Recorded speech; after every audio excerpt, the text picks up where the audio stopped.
نصف شعبان کی رات جو ہے بعض لوگوں کا خیال ہے کہ اس میں نزول قرآن ہوا تھا. تو شعبان کی جو نصف شعبان کی رات ہوتی ہے جس کو 15ویں شعبان کی رات کہتے ہیں، بہت سے لوگ یہ سمجھتے ہیں کہ یہ رات جو ہے وہ خاص عبادت کی رات ہے، اور اس وجہ سے کہ اس میں قرآن مجید نازل ہوا تھا.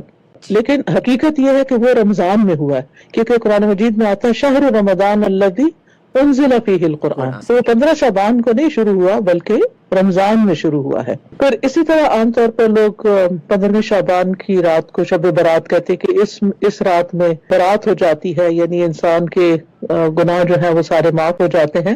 یا کچھ اور چیزیں بھی لوگ جو ہیں ان کے کچھ کانسیپٹس ہیں. ان میں سے ایک یہ ہے کہ اللہ تعالی ہمیں بخشنے کے لیے آسمان دنیا پر اس رات کو نزول فرماتے ہیں. تو حقیقت یہ ہے کہ اللہ سبحانہ تعالیٰ ہر رات آسمان دنیا پہ نزول فرماتے ہیں تاکہ لوگوں کو بخش دیا جائے. حدیث میں آتا ہے، صحیح بخاری کی روایت ہے، رسول اللہ صلی اللہ علیہ وسلم نے فرمایا ہمارا رب ہر رات آسمان دنیا پر نزول فرماتا ہے. جب رات کا آخری تہائی حصہ باقی رہ جاتا ہے اور آواز دیتا ہے کوئی ہے جو مجھ سے دعا کرے میں اسے قبول کروں، کوئی ہے جو مجھ سے مانگے تو میں اس کو عطا کروں، کوئی ہے جو مجھ سے مغفرت طلب کرے یعنی بخشش مانگے اپنے گناہوں کی تو میں اس کو معاف کر دوں. اچھا، اسی طرح بعض لوگوں کا خیال یہ ہے کہ یہ وہ رات ہے جس میں ہماری تقدیر یا عمر اور رزق کا فیصلہ کیا جاتا ہے. تو بات یہ کہ یہ بھی ایک غلط فہمی ہے.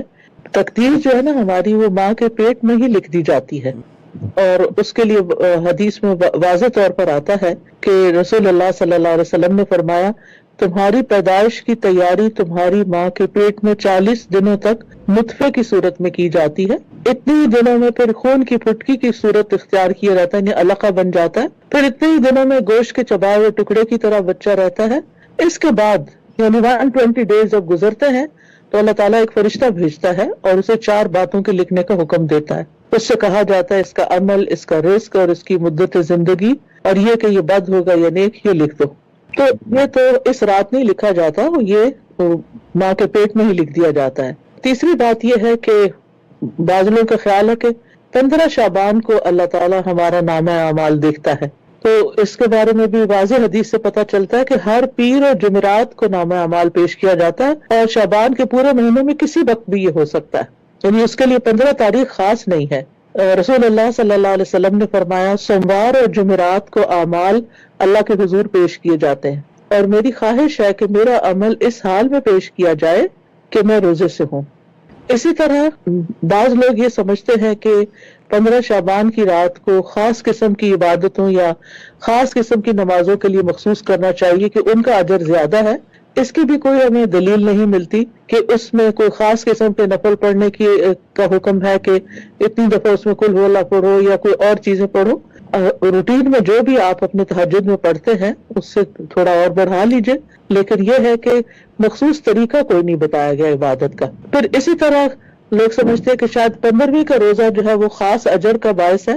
اس کی بھی ہمیں کوئی دلیل نہیں ملتی. ہر مہینے کی 13، 14 اور 15 تاریخ کو روزہ رکھنا مستحب ہے، اور شعبان میں بھی اسی طرح 13، 14 اور 15 جو ہے اس میں روزہ رکھا جا سکتا ہے، کیونکہ ہر ماہ کے 3 روزے جو ہیں یہ بڑے ثواب کے بھی ہیں.